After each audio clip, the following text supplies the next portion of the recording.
And if you want Yo, part 2, dating you in can South follow Africa my is on channel another BTW. level. Thanks for When I watching, tell and I'll you, see you all what a next flip time. was our dating, an abusive, manipulative truthist.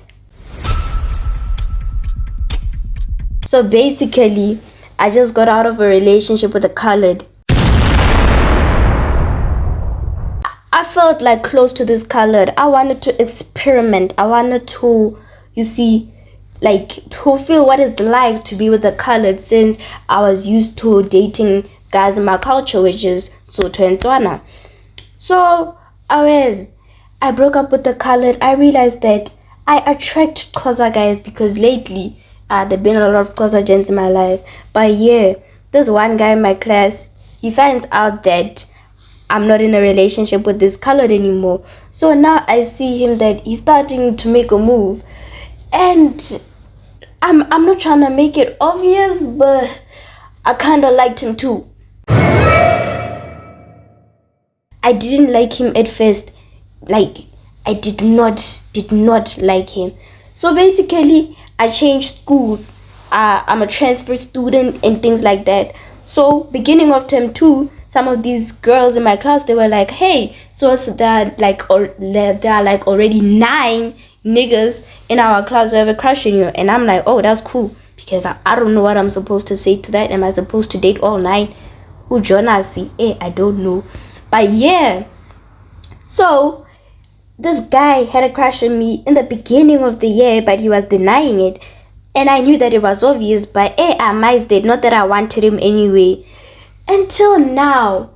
Because when he was busy making a move on me, you see, my love language is physical touch. So now he's being all touchy. Out of nowhere, out of the blue, out of the pink. And I'm like, bro, what you trying to do? Why you caressing me? Like, things like that, you see. So this one day he decides to pull a very concerning prank. So the type of person that he is that he likes truth, suicidal thoughts and things like that, always wanting to kill himself. But we weren't that close at the time. I had his numbers, but we weren't that close. So he wants to pull this prank where he's gonna take a scissor, go to the male toilets, male bathroom, male toilets, and cut himself. I'm like, what could the guy be going through for him to wish to die? Like, that's so crazy, to erase himself out of the earth. But yeah, so I was a bit emotional at the time because the whole scene was just concerning, until he finally confessed that it was a prank and things like that. And by the time, I was already in tears and crying for the guy because I don't know, I had feelings for him. So then last period, on that same day, he asked me, okay, what's the problem? Why are your eyes puffy? Why are your eyes red? Do you also chew? And then I'm like, I'm gonna take that as an insult because I do not chew and I do not eat drugged gummies that you guys are eating nowadays that make you high. And then he was like, bro, just answer the question. And then I'm like, no, I'm not fine because that prank that you pulled was absurd. It was dramatic. It was out of the black. And then he was like, oh yeah, I'm sorry, I won't do that again. Staring deep into my soul. I kind of liked it. I don't know, I'm not gonna lie, I kind of liked it. But yeah, so same day, I'm laying on the table. The teacher doesn't want to teach. She's like, do whatever the heck y'all want to do. So I'm just laying on my arms on the table. Can't wait to get back home, eat food, sleep, do my homework in the AMs, the normal. And then I feel the weight of the table increasing. The matter of the table, when I tell you, I felt a presence next to me. I felt somebody next to me. I lift up my head to see who could it be. I see for it, it's the guy. So let's call this guy Paul. So Paul is sitting next to me and he's asking me, are you sure you're fine? And then I'm like, yeah, I'm just tired and things like that. And then we just like start talking as if it's a talking stage, but in real life. But yeah, so we're talking, getting to know each other, past relationships, past trauma, things that we're going through, things that we want to do, the type of person that we want to become, things like that. So without a talking stage being needed, and only like a few hours of me and him talking in that period, in those 2 periods, mind you, a period is like 30 minutes, so basically an hour. In those 2 periods, we already started dating.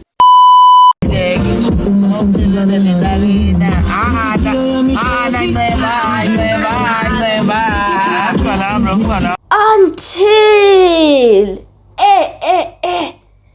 when I tell you, 3 days in the relationship, nigga is forcing me to kiss him.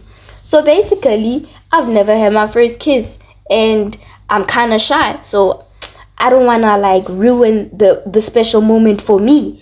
On the other hand, he's had 200 kisses, more than 200, but yeah, you get the point. So I'm telling him, we had a conversation about this, and I don't want to kiss you. You can't force the moment. The moment should just come. You gotta wait for it. And then he was like, okay. But he would do things to make it like, I don't know, he would do things to try to get me to kiss him, because he would kiss me on the cheek and on the lips, and I don't know. Mara hair. I told him, whatever it is that you're trying to do, I'm not gonna do it, because I told you for it, I don't want to do it. I'm not ready to do it, and you can't force me to do it. So this guy, he would cry when I don't want to kiss him. Paul would cry when I don't want to kiss him, which is absurd because he's 3 years older than me. He's a Xhosa, and he's just crying over a girl not wanting to kiss him. So I didn't want to entertain his absurd actions and nonsensical behavior. So I just mized him. Ignore. I just mized him. So next day, he's like, hey, I'm sorry. I was going through a lot of emotions and whatnot. And then I'm like, every day you're going through a lot of emotions. Every day we always end our day off with either one of us crying or the both of us crying. And like, bruh, it ain't healthy. It ain't healthy. And then he's like, yeah, I'm sorry, and things like that. So I forgave this guy way too many times until this fateful day, this fateful Thursday. He put his hands on me.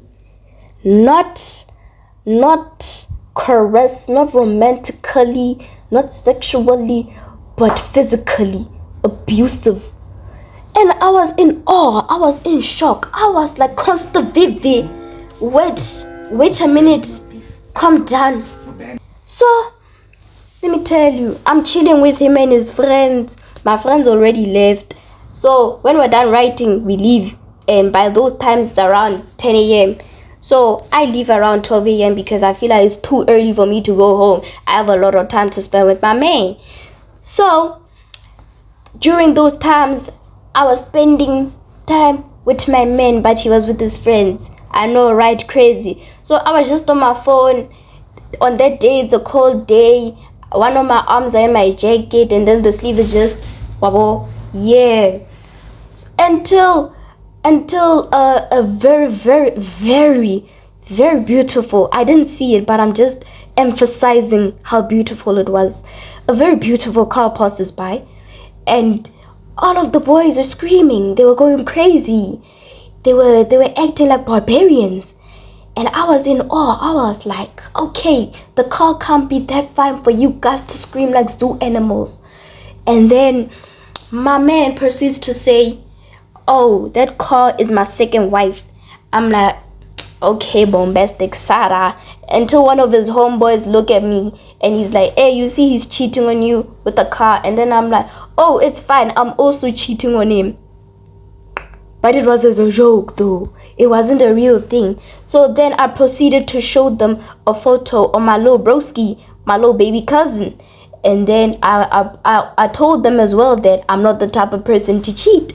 I don't cheat. I don't believe in cheating, because if you cheat on somebody, you didn't want that person in the first place, man. Just go for the one that you're already with. So yeah, that's my mindset on cheating. And not that some of y'all who cheat, mara, yeah, things like that. So then he looks at his friend looks at him, they look at each other, bahleka, they laugh. They're all laughing. And I'm like, okay, what's so funny? I'm being honest. Do you think that I'm the type of person to cheat? And then he's like, no, what, nonsense, and things like that. And then I'm like, get a load of pity. Until this one quiet nigga within the group suddenly speaks. Suddenly, he has the audacity to open his mouth and disrespect me. I don't even know him. I don't know his name. He doesn't know my name. But yes, he proceeds to say, stop the cap. I don't know you. Why are you saying stop the cap? Have you seen me cheat?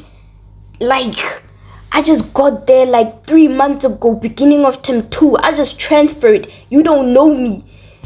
And then I look at him dead in the eyes. I'm getting all over his face. I feel like I'm ready to fight. But I'm not the type of person to fight, guys. I don't know how to fight in general. Normally, if I will fight with somebody, it will be with words. Let's talk irrationally like adults. Because if you cannot be emotionally mature to handle a situation correct, you are not adults, you are not teenage, you're still guns. But yes, that's my mindset on things. Not that you have to listen to me, that's just my mindset on things. But yes, until all of a sudden, once I'm all up in this guy's face and he's backing up, I feel for aggression. Left hand, wat gebeur? This guy grabs my arm, squeezes it, and pulls me. I'm like, we're not going to do that. We're not going to do that. Not today, not tomorrow, not yesterday, not never. We are not going to do that. I look at him dead in the eyes. I'm like, dog, you heard me. I chewed out. And he's like, oh, I'm sorry. And then after hearing that last I'm sorry, I was like, no, I'm done. I'm done. It's over. It's over. Not that I actually said that, but yeah. I just walked away, called my rent to come pick me up, and stayed with one of my homegirls who didn't leave. I didn't see that she was there, but yeah. I was like, one of my homegirls are here. Opportunity to run away from this guy. I sit next to her. I'm like, can I sit with y'all? Because she was with somebody. She had company, so I felt like it would be respectful and appropriate for me to ask for permission instead of just inviting myself. And then she was like, yeah, you can sit with us. And then I'm just on my phone. They're talking about whatever they're talking about. And then Paul was actually following me. And Paul was like, Oreo, please talk to me. What did I do? And like in that moment of me walking away, calling my rent, we were having an argument that like whenever he does something wrong, I always have to forgive him. But whenever I like dog, like oh my days. And then not that I even did anything wrong. I did nothing wrong within the relationship. All that I've been trying to do is stop this guy from self-harming himself, being a truthist, suicidal thoughts,